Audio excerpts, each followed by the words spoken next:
We are on page Reish Chaf Gimel in Shabbos Parshas Beshalach, Tu Bishvat, Taf Reish Samech Vov. And today is Vav, Kislev, and Chodesh HaGeula. Let's dive in. I'm going to give a little chazara so we can bring ourselves back into the context of the discussion. And Emir Hashem Ruchama is going to prepare review questions or points for next week, Be'ezras Hashem. So we are actually 7 lines from the bottom of the page, the line that starts with Gvul, Shlilas HaChiyuv v'Shlilas HaShlila. What are we talking about? We are talking about how the Rebbe Rashab explains why the Ramak, Reb Moshe Cordovero Alav Shalom, holds that only Mahuso ve'atzmuso, only the God himself can be called Ein Sof. Nothing else can be called Ein Sof. And for that sake, for understanding that, the Rebbe will go into explaining what is Ein Sof. So the Ramak says that anything that is caused one way or another, caused or emanated, caused by or emanated from God, cannot be called Ein Sof, true Ein Sof. Only him himself, who is also called Kadmon, he is primordial, nothing made him, and therefore only him can be called Ein Sof, the Rebbe says. Let's go into understanding that. And I want to tell you, ladies, that I always have the debate because I just spent on, when was it, Shabbos, I think, I was reading some shiurim of Reb Yoel Khan Alav Shalom, whom I used to eat almost regularly in his house every Shabbos, asking questions in Hasidus. And his mind is a unique phenomenon. And his Yecholes Hasbara, his ability to, the depth and the ability to explain. But I was learning some of his points about the subjects that we are learning now. And my mind was like, it was a brain stretch she'en kamohu. So you should know, and I was tempted to one of the shiurim to share with you, to see how in yeshiva you would go deeper and deeper and deeper. At this point, we need to cover the ground as well, but I want you to remember that we are just learning the first glance of the material. We're learning with explanations of Rabbi Gopin, so sein gesund, and I try to explain as much as I can, but certain things you need to learn if you want to go deeper, and you can go deeper and deeper and deeper. So we are going to touch the different concepts, you know, on a basic level, but just remember that we are not unfolding everything. We are not opening up every detail of these concepts because they have depth upon depth upon depth, and it's fascinating how deep we can go because it's Ein Sof. In any case, let's look at what really is Ein Sof, says the Rebbe Rashab, to explain, and in this point, to support the Ramak, even though the Alter Rebbe will go further than the Ramak, and the Rebbe Rashab as well, of course. But in that, he explains the Ramak, and he says that what is Ein Sof? Ein Sof is 2 things. The first one we learned. What is the first one? When you say Ein Sof, there's no end or infinite, it means Ein Sof li'spashtuso. There's Ein Sof, there's no end to how far it goes. And it goes and goes and goes and goes and goes, Ein Sof, no end. Bli gvul. Now, even that, which is not the only quality of Ein Sof, in fact, whatever, you can even say that it's the more external aspect of Ein Sof, but even if not, then even this, that something goes on and on and on and on infinitely, you cannot say on anything but Atmos itself. So the inyan of Ein Sof lehispashtuso, the truth of Ein Sof lehispashtuso, is shayach only in Atmos. So you can say, wait. You always say that Atmos, or we know that Atmos is bilti mispashet. Atmos doesn't extend, Atmos doesn't reveal, Atmos doesn't spread or manifest. Etzem remains Etzem. So how can you say that the true inyan of Ein Sof lehispashtus, so that there is no end to his hispashtus, extending, manifesting, revealing, Ein Sof to its extension. So you might say, well, that you can only say about light. Light, like for instance, is extending more. No. The Rebbe says no. Even that you can only say on Etzem. So you say, wait, but Etzem is built in Mispashet. Etzem, the point of Etzem is that it does not extend. It always remains in its point. There is no extension of Etzem. So the Rebbe says true, that Bepoal, in actuality, Etzem doesn't extend itself. But the truth of the extension, of infinite extension, is only in Atmos. It's like a candle.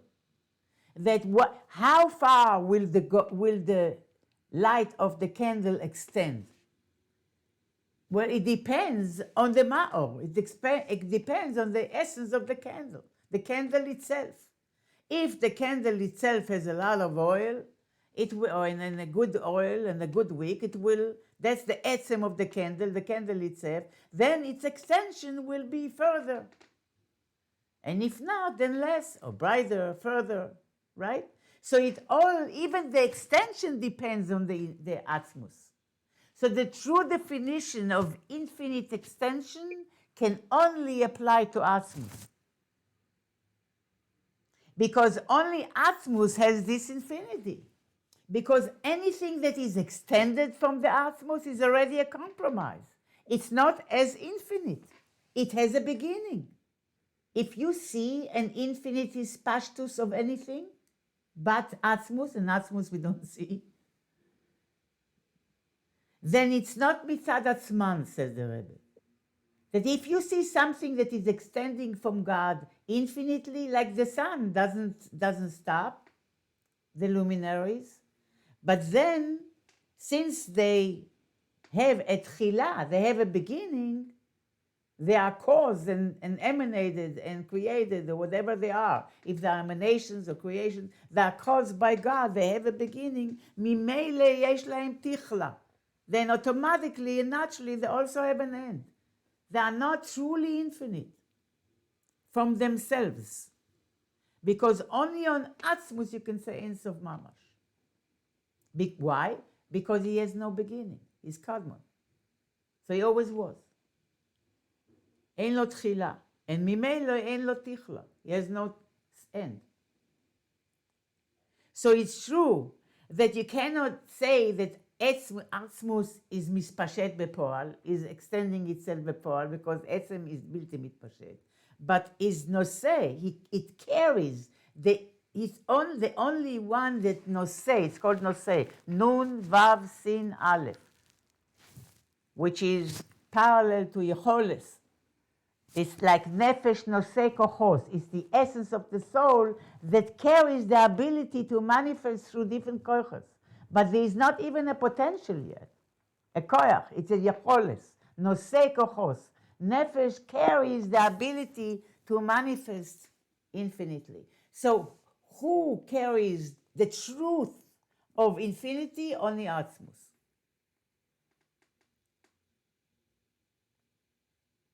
And any else that is behaving infinitely, anything that emanated or created by God, it's only birtzono. They are eternal only because of His will. He makes them go forever. And like the light that is Ein Sof, or Ein Sof, because of its dvekus, its attachment to the Ma'or, to the luminary, to the source.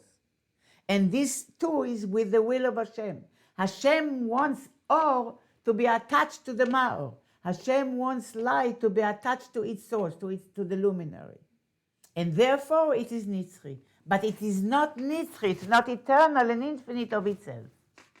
The seichel of the way the Rebbe, the Mekubalim, and then the Hasidim and the Rebbeim brought the divine knowledge down to seichel, and especially Chabad, you can understand logically and rationally that their opinions were wrong. It's not just a matter of faith. The only one that is infinities of its own is Atzmus. Why? Because it's Kadmon. Nothing made, there's no beginning, nothing made it. It's not depending on anything. And therefore, this is the truth of infinity. Now, the Alter Rebbe, we're jumping ahead. The Alter Rebbe will say, and with full force, which means that even this you can understand on various levels, that this Metziusa Me'atzmusa that we are going to learn and dive more into what it means, that the existence of God is of its own, he proactively invested in the light, in the Or, and therefore Or has also the qualities of the Ma'or. They are the Metziusa Me'atzmusa and the ability to create Yesh Me'ayin. But this, the Rebbe will lead us step by step. Right now, we are analyzing in Sechel what is true Ein Sof. And the Rebbe said that Ein Sof has two aspects to it. One is that Ein Sof is Pashtuso. And this we already determined that this you can only apply to Atzmus itself. And what's the second? The second is Inyan Ein Sof Shu Bli Gvul Mamash. Ein Sof, we're not talking about its pashtus, its extension or manifestation or appearance, but the quality of infinity itself. That means that you cannot describe it. It has no description. It has no form or description. It doesn't have any specific quality or inyan that you can describe. Obviously, no limitation of any kind. No physical, no spiritual.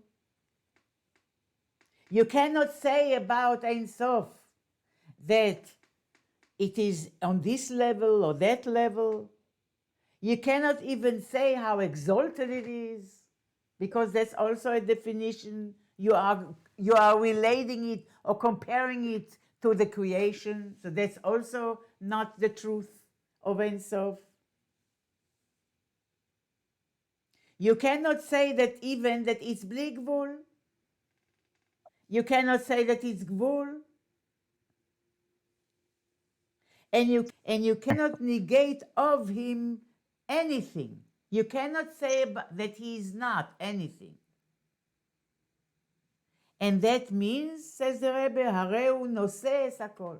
We will go into it today, but through the teaching of Rabbi Gopin in this case. We will follow his shiur, Bezat Hashem. I'm coming to you, Sterne. Vehareu Noseh es Hakol. That means that he carries everything, not bepoal, not in actuality, but he bears everything. Nothing you can say that he isn't, and nothing that you could say that he is. And you cannot say that he is not this and not that. Shlilat ha-shlila, that the Rebbe will say now. So he carries everything, bivchinas, in the sograim, in the parentheses, you can see, bivchinas ha-yecholes, in a manner of Yeholes. It's an ability or a possibility. He carries all possibilities. ולא בבחינת פועל, חס ושלום.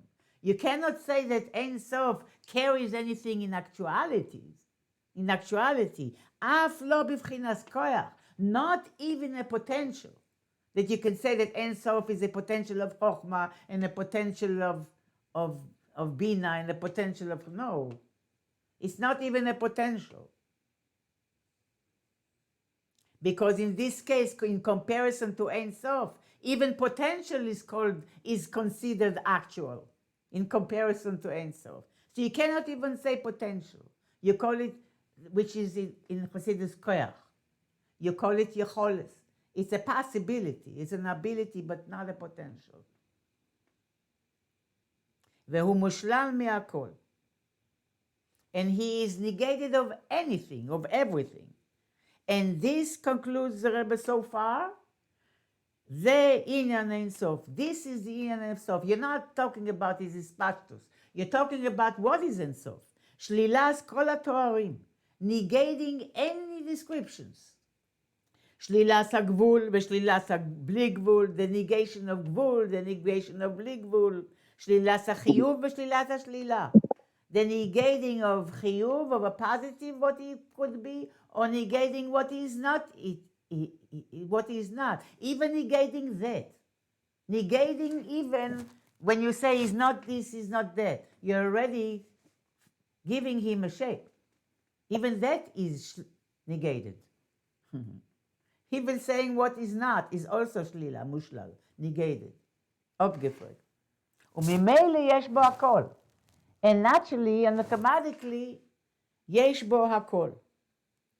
It has everything. The kol ze eino, here where we are now. The kol ze eino shayach rak bivchinas ha'atzmus mamash. All this that we just said, and we have to unpack it a little bit at least today, and you can unpack it and unpack it when you get to this subject. The kol ze, all this description of this quality of infinity in terms of no form, no shape, no category, no description, no negation of description of any kind. Because it is the ultimate pshitus, the ultimate plainness.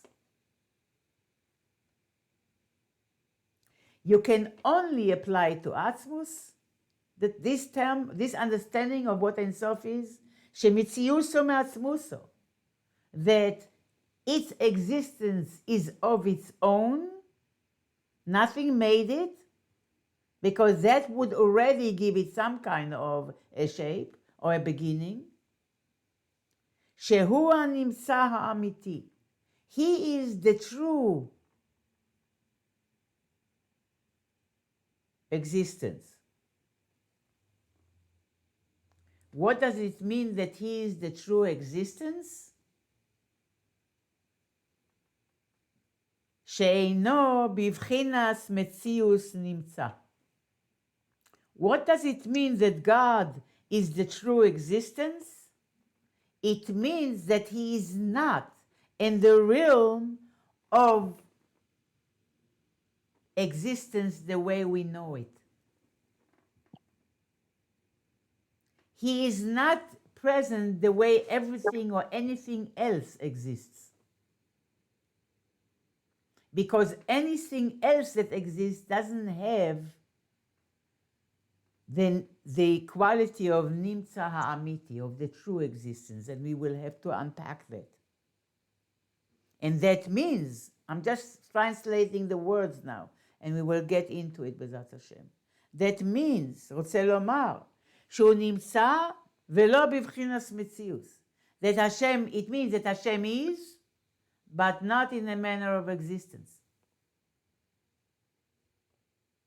As the Rambam calls it, מציאות בלתי נמצא.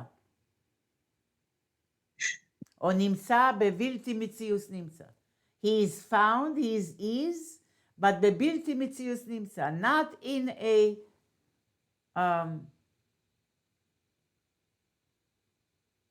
in an existing existence, not as an existence as we know it. Only בזה דווקא שייך לומר אמיתיס עניין אין סוף כנ"ל.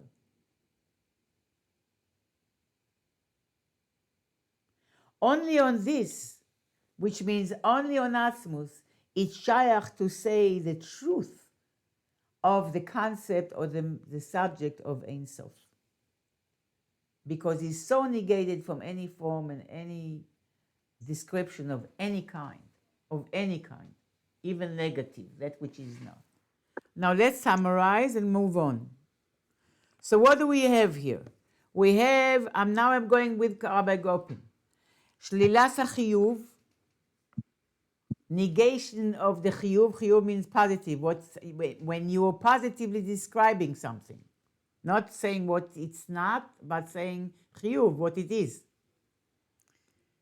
So you cannot negate anything from HaKadosh Baruch Hu, which is Chiyuvi, which means everything comes from him. So you cannot say that he is not anything, because everything comes from him. Why? Because Hashem is the ultimate pshitus, is the ultimate plainness and formlessness. And he is not mugdar, he is not categorized by anything. And therefore, because of that, because he is not mugdar by anything, he is shayach to everything. Yes? Because he is not defined by anything, he is shayach to everything. And therefore, you cannot negate of him anything. As we learned, hu noseh hakol, he carries everything in a manner of possibility, and therefore he shayach to everything. Then you have shlilas hashlila, the negation of the negative, which means, together with the fact that HaKadosh Baruch Hu is shayach to everything, because he is not defined by anything, right? That means he's shayach to everything, lakol. Then, because of that, he's also mushlal v'na'aleh me'akol. He's negated and higher than everything, because he's so pashut. And mimele, the Rebbe says, yesh bo akol. Mimele, everything is in him. Because there's nothing that is negated of him, it means that there is everything in him. And this is the meaning, says Rabbi Gopin, of pashus betachlis apshitus, that is the ultimate plainness, simple. Because on one hand, he is not tied up to or not connected to anything. And on the other hand, everything comes from him and he has everything. Yes? So far. The kol zeh, all this that we just said, I'm repeating what we just read, says the Rebbe, is shayach rak bivchinas ha'atzmus mamash. It's shayach only in atzmus mamash. So this saying that Ein Sof b'mahuso, in its mahus, and you cannot describe it and categorize it with anything, is only referring to HaKadosh Baruch Hu, who is pashut betachlis apshitus, which is not so in all other aspects that do have some kind of a description and do have some kind of a definition. You cannot say about them that they are truly Ein Sof.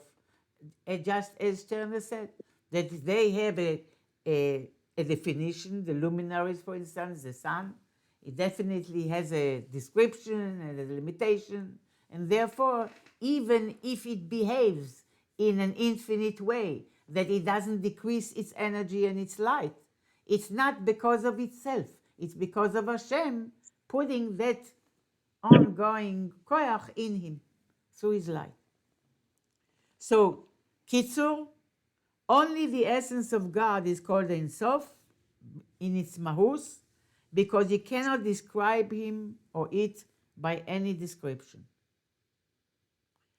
Which means, one more time, going to all the negations, Shlilas HaGvul, the negation of Gvul, You cannot praise HaKadosh Baruch Hu with any defined descriptions or limited descriptions like Chokhmah or Chesed or Gvura.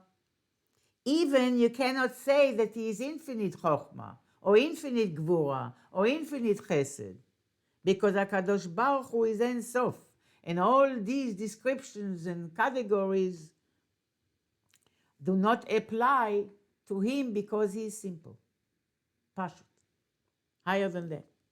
This is Shlilat HaGvul. He is negated from any Gvul, from any description, even the highest, the Spheros, highest.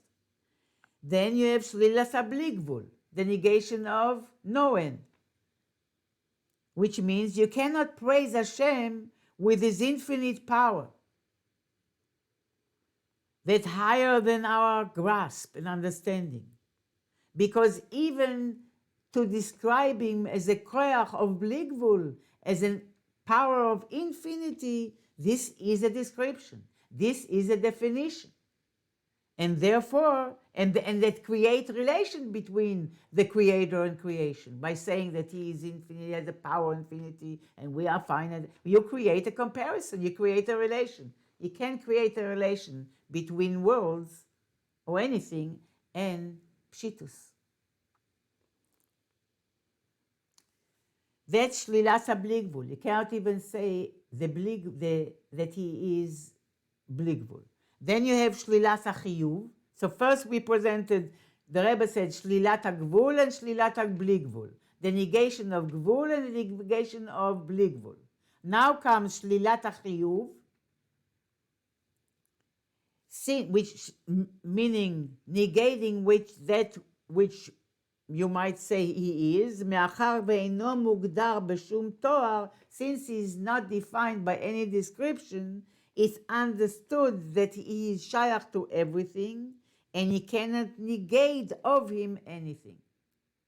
And Shlilat HaShlila is that together with that he is shayach to everything, he in essence is negated and higher from them, from everything and anything, be'en aroch, incomparably. And he is pashut betachlis apshitus. So we got a little bit taste of what does it mean, Ein Sof, in terms of the quality of Ein Sof. Not just the Ein Sof to its extension or its pashtus, but what is Ein Sof? What is plain? What is infinity in truth?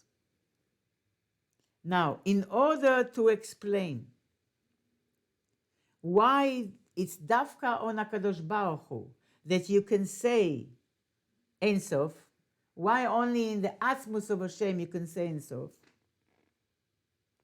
Now the Rebbe will go deeper into this definition that we just defined, so to speak, the existence of God, that mitziuso me'atzmuso, that he is existing of itself rather than existing as a result of anything else.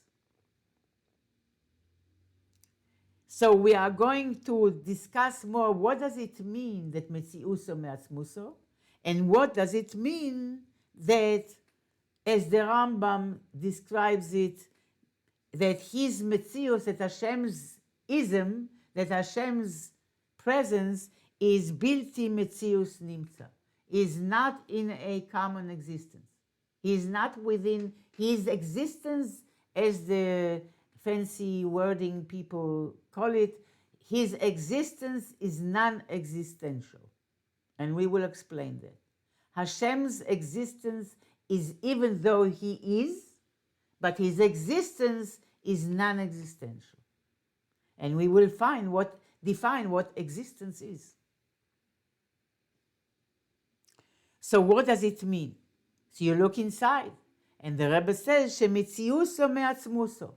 Only about God you can say it's a mitziuso me'atzmuso, that his existence is of himself. Shehu hanimtza ha'amiti, that he is the true existence. Says Rabbi Gopin, that since the existence and the presence of Hashem is different from the metzius, the existence of all other aspects other than him. Why?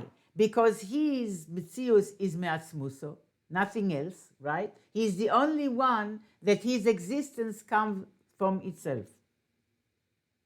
Nobody made him. Mimele, naturally, it means that he is mechuyav hametzius, that his metzius is a must. If something exists because something made it, then its metzius is not mechuyav hametzius. Its existence is not a must. If something can make it, then either it exists or it doesn't exist. Its existence is not a must. Again, if something exists because something else made it, if B exists because A made it, then you cannot say that the existence of B is a must. Either it will exist or not. It depends on A. But if A exists of itself and nothing made A, then A's existence is mechuyav hametzius, is a must. The existence of A is a must. There's no if it doesn't. That means that its metzius, A's metzius, which atzmus metzius is mechuyeves, is a must. Velo yitachen acheret, and it's not possible to have it any other way. Anything else that exists, anything else, anything you can fathom or heard about,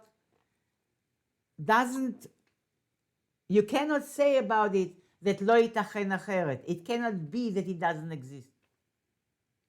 It can be, because it has a cause, it has a boire, it has a source that made it. But the Hashem's Metzius is mechuyav, is must. And his Metzius is Metzius Amitis, is a true, therefore his Metzius is a true Metzius, contradictory to all other creations. That their Metzius, because they have a cause, it's not a true Metzius. And this is even in the highest levels. Even Ein Sof before the Tzimtzum is not a Metzius Amitis. Why? Because all of them, including Or Ein Sof and the Spheros and Or Ein Sof, even before the Tzimtzum, their Metzius is not Ma'atzmusam, is not of themselves, but it depends on the Metzius of HaKadosh Baruch Hu that makes them. Even Or Ein Sof. When he wants, he emanates them, and they exist like the Spheros, and when he wants, they don't. And he cannot emanate Bechlal. Nothing. And things that, since emes, truth, is something that doesn't change, ani avai lo shanisi. Emes is something that doesn't change. Then from this you understand that any existence that could change and stop is not a true infinite existence.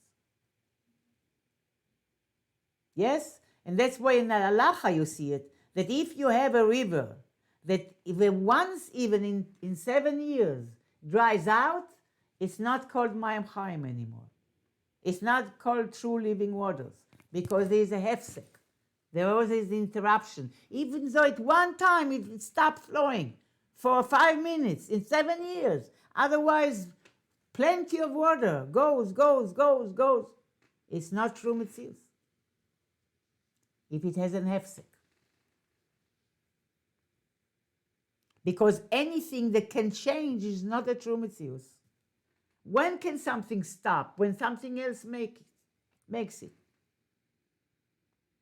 When it was always there, because it was always there, that it can never stop. Nothing makes it. And therefore it will always be there. That's Metzius Amitis. And nothing else is Kadmon like this. Nothing. No matter how eternal it looks. And I'm talking even behind eternal or not eternal. We are talking now about existence. What is, what isn't. What we call existence is not the existence of God.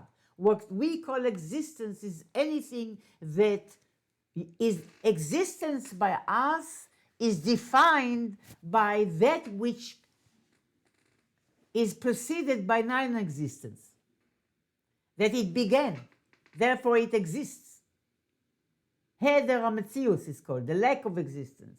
You're comparing existence to, what if it doesn't exist? What defines existence? The opposite of non-existence. The fact that it's not existing, it's existing. That means that it could exist or not exist. That's what defines an existence in our reality.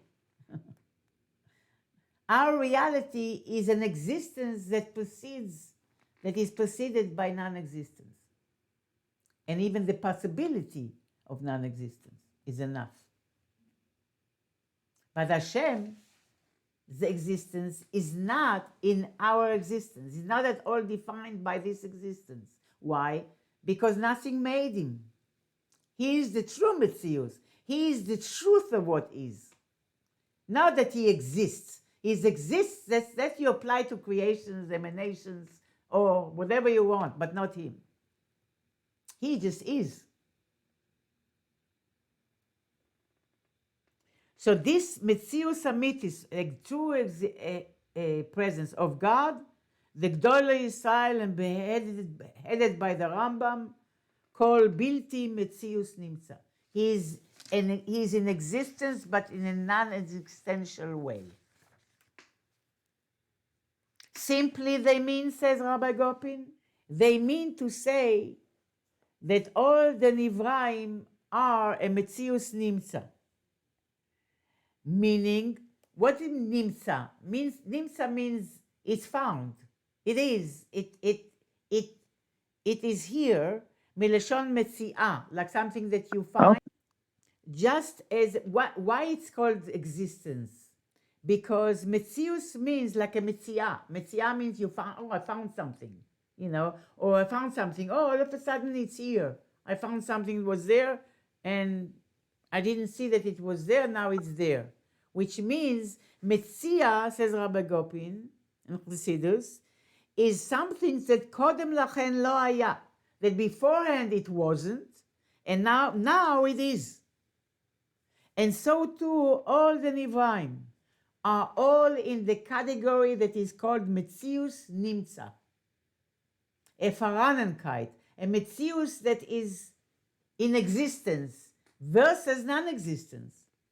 Because before creation they were not, and now they are created. HaKadosh Baruch Hu is called Bilti Metzius Nimtza. He is a reality which is non-existential, meaning that his existence and his Metzius are not defined as Nimtza, as a Metziah. Why? Because he always was. And therefore, his Metzius is true. Because since he always was, he is not a new Metzius that came to be. He is not in the gathering. It cannot be called Metziah. Because he was never preceded by non-existence. So what we define as Metzius, as existence, doesn't apply to God. Because our existence is always associated with non-existence. And his existence is not associated with non-existence at all. Resono lomar, and by this we conclude today, and we're in the middle of the discussion. So we see, ladies, we are getting deeper. And please read it a few times. Just read it and translate the words a few times. You'll see each time you understand it deeper. Resono lomar, he wants to say, שהוא נמצא לא בבחינת מציאוס. That he is, but not in an existential way. So in deeper way, we can explain the presence of HaKadosh Baruch Hu, נמצא לא בבחינת מציאוס. He is not in an existential way, meaning that according to and here's the final explanation here. So bear with me for another 2 minutes. According to the simple meaning, the difference between the Metzius of HaKadosh Baruch Hu and the Metzius of the Nivraim, the Metzius of world of creations. The simple meaning is the difference only at the stage of coming to existence, meaning that all the Nivraim were not in existence first, and then they came to existence, right? And HaKadosh Baruch Hu always was and never had a beginning. So he is not existing only from a certain point like everything else. So simple meaning of the different, it is not the deep meaning. The simple meaning of the difference between the existence of HaKadosh Baruch Hu or the existence of the world, of the creations, anything else but HaKadosh Baruch Hu and HaKadosh Baruch Hu, is that the creation, the existence of creations is only from a certain point. And different from HaKadosh Baruch Hu, that his existence is not from a certain point, always was, right? Simple to understand. But according to this explanation, which is true, but it's not the deeper explanation. According to this explanation, what happens after the Hishavus?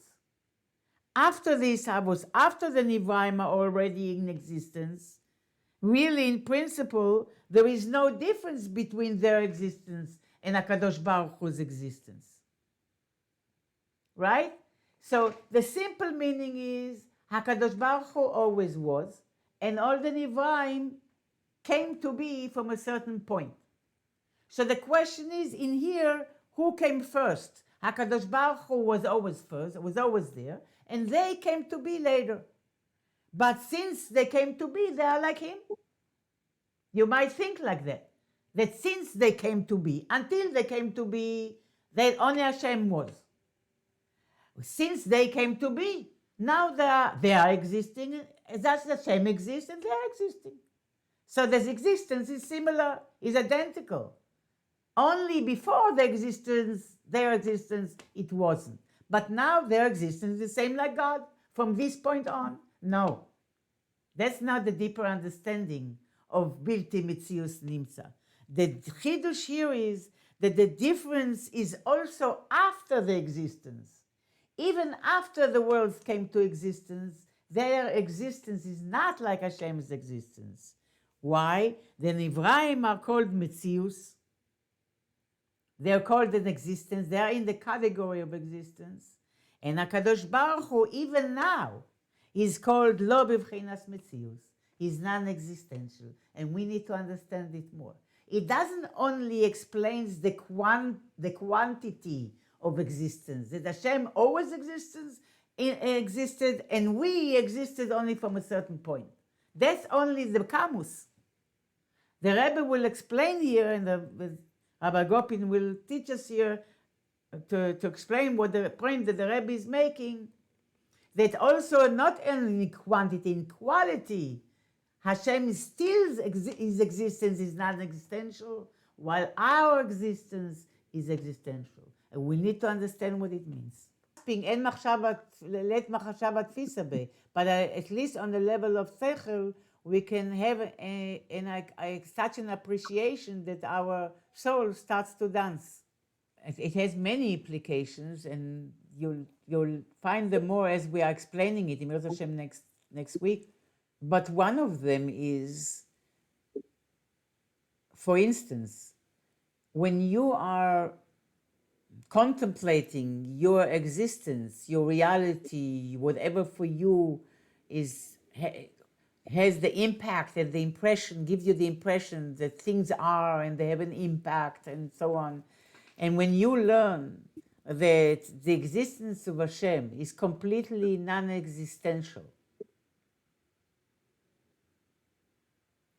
that to me is a message from the soul, or to the soul and from the soul, that nothing can tie you down, that nothing can define, that we shouldn't get attached to anything, hoping that will, from there the Yeshua will come.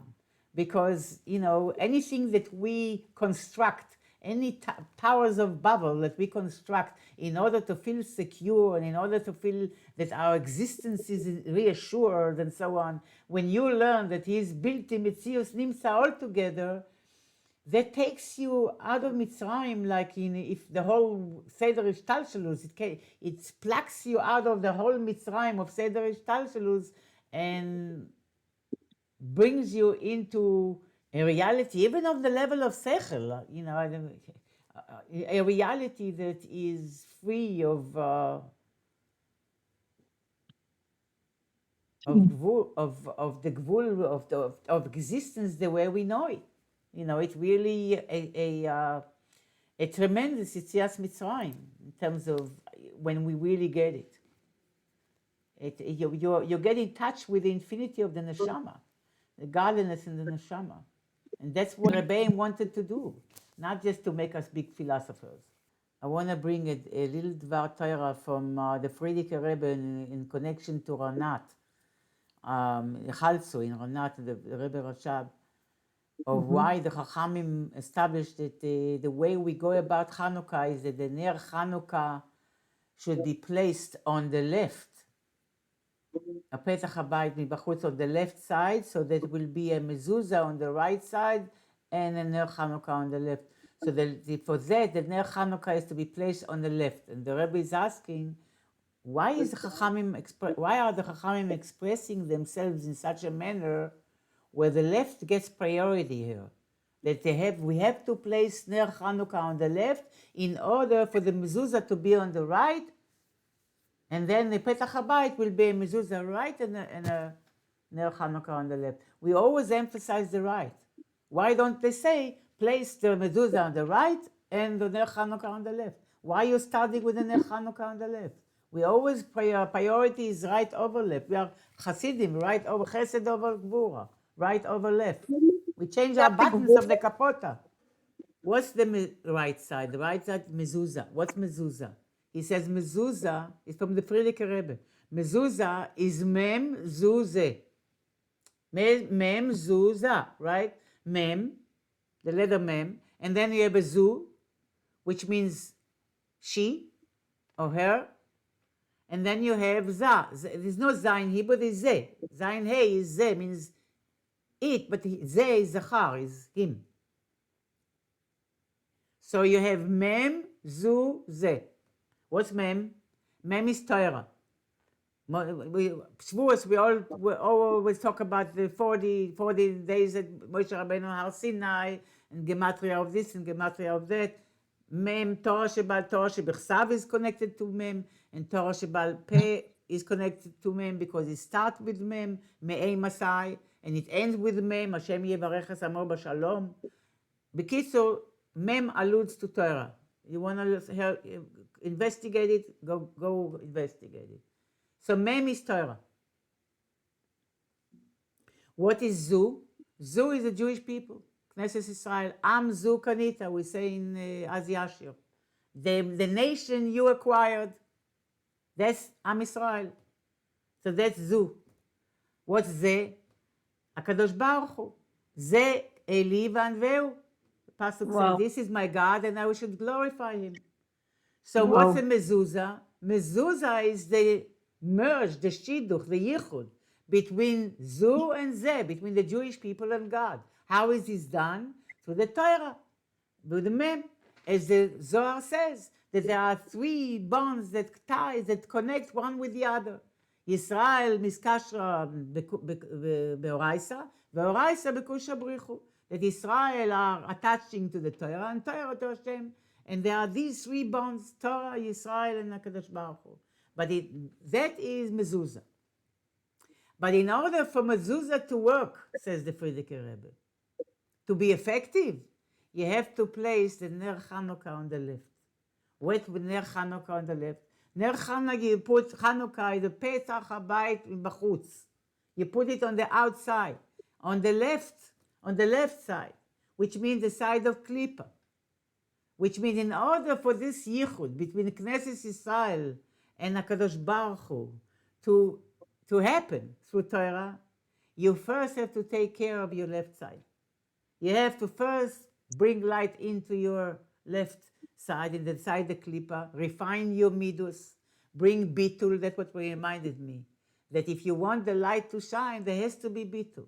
And bitul you create by refining and subduing the midus. That there shouldn't be a yeshus, shouldn't be klipa, shouldn't be ungodliness. And after you refine yourself, you humbled yourself, you are refining your yeshus, then the mezuzah on the right side can work out. But first take care of the left on the outside of your core.